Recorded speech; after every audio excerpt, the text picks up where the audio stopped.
Assalamualaikum warahmatullahi wabarakatuh. Perkenalkan, nama saya Karina Amelia Pertiwi. Saya dari Fakultas Ilmu Kesehatan, Prodi Farmasi dengan NIM 23040100039. Saya membuat video ini untuk memenuhi tugas fisika dasar.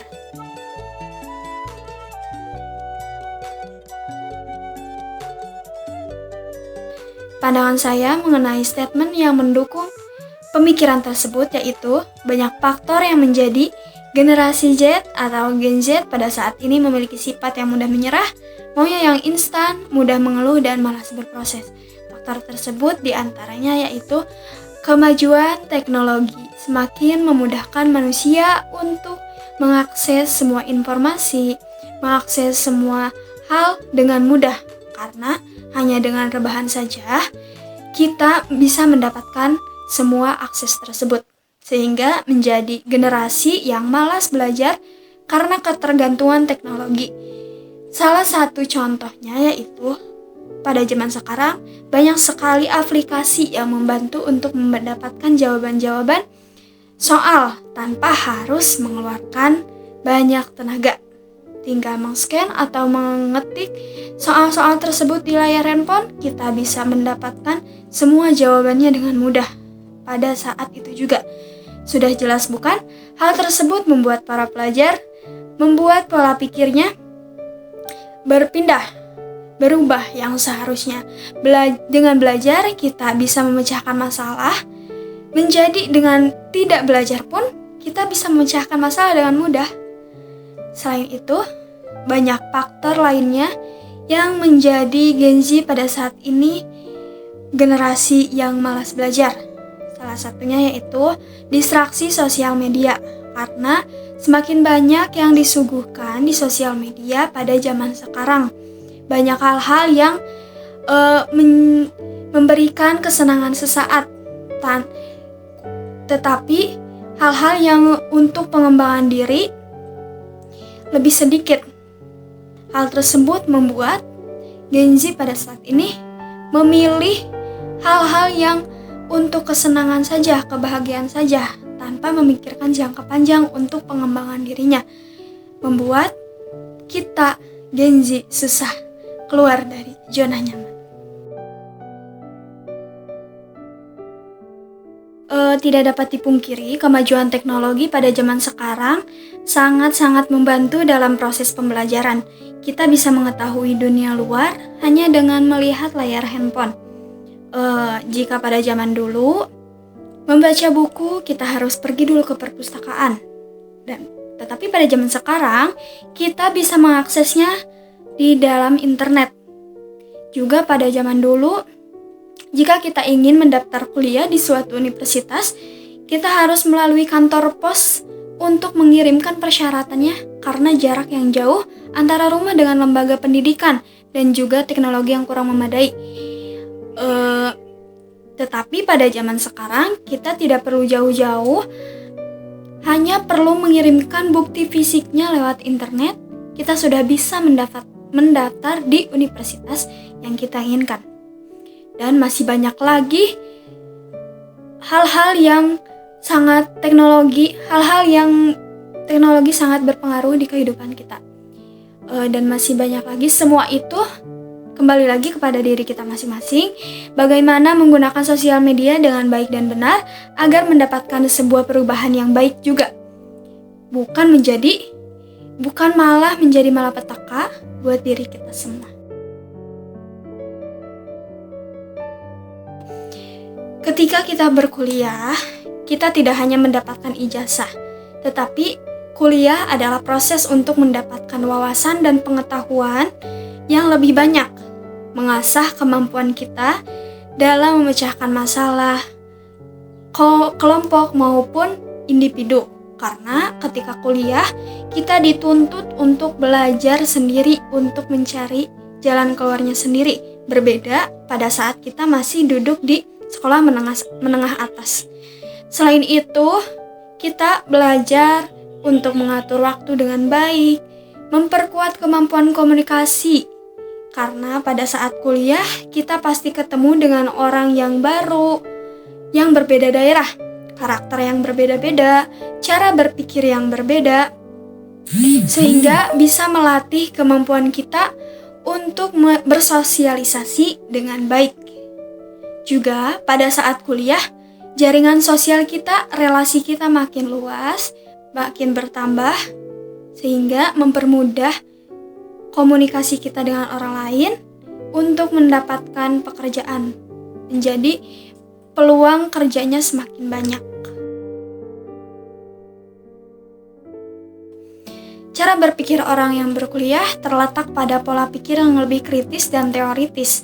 Karena pada saat kuliah, kita memperluas wawasan dan pengetahuan untuk membangun mindset, membangun skills seperti menganalisa dengan baik dan benar, memperkuat keterampilan komunikasi. Sedangkan orang yang tidak berkuliah karena tidak melatih berpikir kritis sesering orang yang berkuliah, membuat analisanya kurang terlatih, jadi hanya mengandalkan kemampuan yang didapatkan pada saat masih SMA, atau hanya melihat di sosial media. Tetapi orang yang berkuliah pun tidak menjamin pola pikirnya lebih unggul daripada orang yang tidak berkuliah, atau bahkan bisa sebaliknya. Semua itu tergantung kepada diri kita masing-masing.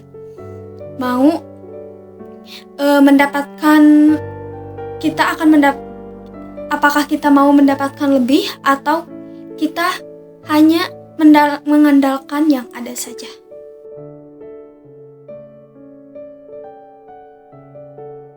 Kemampuan berhitung membuat seseorang menjadi orang yang pantang menyerah dalam memecahkan suatu masalah, karena dalam kemampuan berhitung, ilmu hitung-hitung, kita dituntut untuk mendapatkan jawaban sampai akhir, dari A sampai Z. Dan jawaban itu jawaban yang pasti. Walaupun dengan cara yang berbeda, tetapi masih logis. Membuat seseorang berpikir secara kritis, tepat, dan cepat.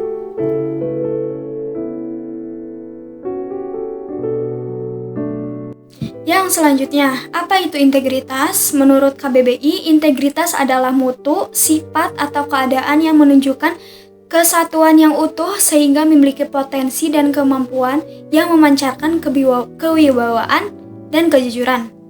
Integritas menunjukkan konsisten antara ucapan dan perbuatan dalam kehidupan sehari-hari. Orang yang berintegritas biasanya berpikir terlebih dahulu sebelum berbicara, sehingga perilaku dan tindakannya sesuai dengan apa yang diucapkan. Salah satu contoh berintegritas adalah berpikir positif.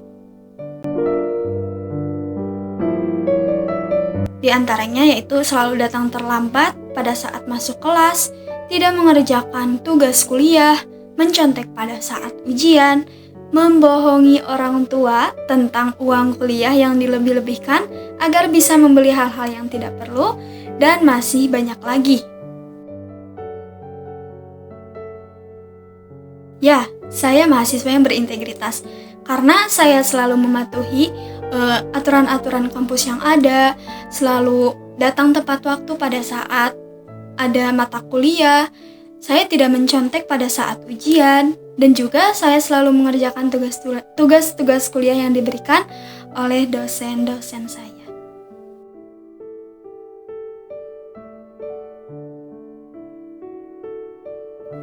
Apa dampak kedepannya bila mayoritas mahasiswa terbiasa dengan budaya mencontek?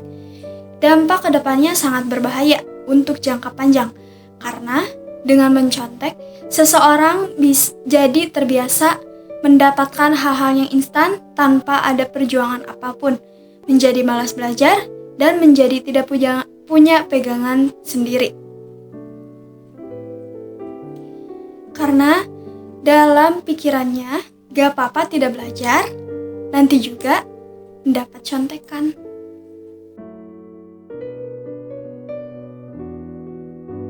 Penyebabnya adalah pendirian. Seseorang yang berpendidikan tinggi tapi masih melakukan hal yang tercela, besar kemungkinan tidak mempunyai komitmen dengan dirinya sendiri. akan hal-hal yang tidak mempunyai komitmen dirinya dengan Tuhan.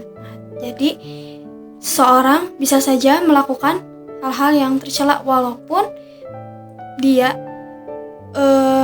sudah mengenyam pendidikan yang tinggi.